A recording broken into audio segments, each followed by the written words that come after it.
Hello मेरे साथियों, आज हम क्लास 10th बायोलॉजी का एक बहुत ही अति महत्वपूर्ण क्वेश्चन हम आपके बीच लाए हैं। क्वेश्चन जो है, हमारे अमाशय में अम्ल की क्या भूमिका है। हमारे अमाशय में अम्ल की क्या भूमिका है, पहले हम आपको कुछ मिनटों में समझाना चाहते हैं। देखिए, हमारे अमाशय अमाशय जो है हमारे आहार नाल का भाग है। जी, जब हम भोजन का शुरुआत मुख गुहा से करते हैं तो ये भोजन कई आहार नाल के कई भागों से होकर अमाशय से गुजरते हुए छोटी आंत बड़ी आंत तक भोजन जाता है।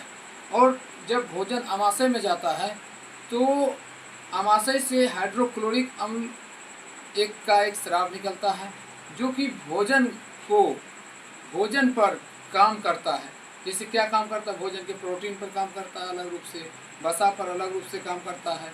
तो और ये हाइड्रोक्लोरिक अम्ल की क्या भूमिका, ये देखना है कि हाइड्रोक्लोरिक अम्ल भोजन में आए प्रोटीन को पेप्टोन में बदल देता है। और सबसे महत्वपूर्ण कार्य जो है हाइड्रोक्लोरिक अम्ल का, जो भोजन के साथ जो बैक्टीरिया आते हैं उसको नष्ट कर देता है, ताकि भोजन आसानी से पच सके और भोजन सड़े भी ना। ये भोजन को सड़ने से भी बचाता है और हमारे अमाशय को सुरक्षित भी रखता है। देखिए, इसे हम पढ़ के समझते हैं। जैसे देखिए हम आपको बता रहे हैं कि हमारे अमाशय के जठर ग्रंथि से हाइड्रोक्लोरिक अम्ल का हमारे अमाशय के जठर ग्रंथि से हाइड्रोक्लोरिक अम्ल का स्राव निकलता है। यानी अमाशय से हाइड्रोक्लोरिक अम्ल का स्राव निकलता है।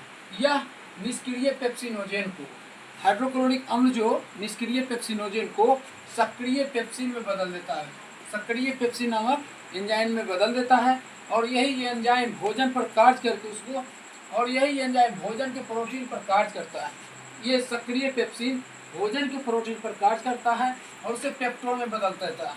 और ये पेप्सिन भोजन के प्रोटीन को पेप्सिन किसमें बदल देता है, प्रोटीन में बदल देता है।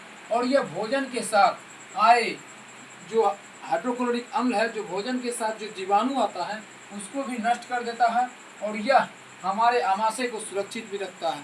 कह सकते हैं हमारे आमाशय को भी सुरक्षित रखता है, हमारे आमाशय के अंदर भोजन को सड़ने से भी बचाता है।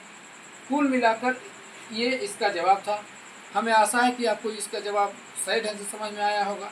अगर समझ में आया तो अगर एग्जाम में आए तो इसका जवाब जरूर लिख के आइएगा। धन्यवाद, आपका अर्पण राशि।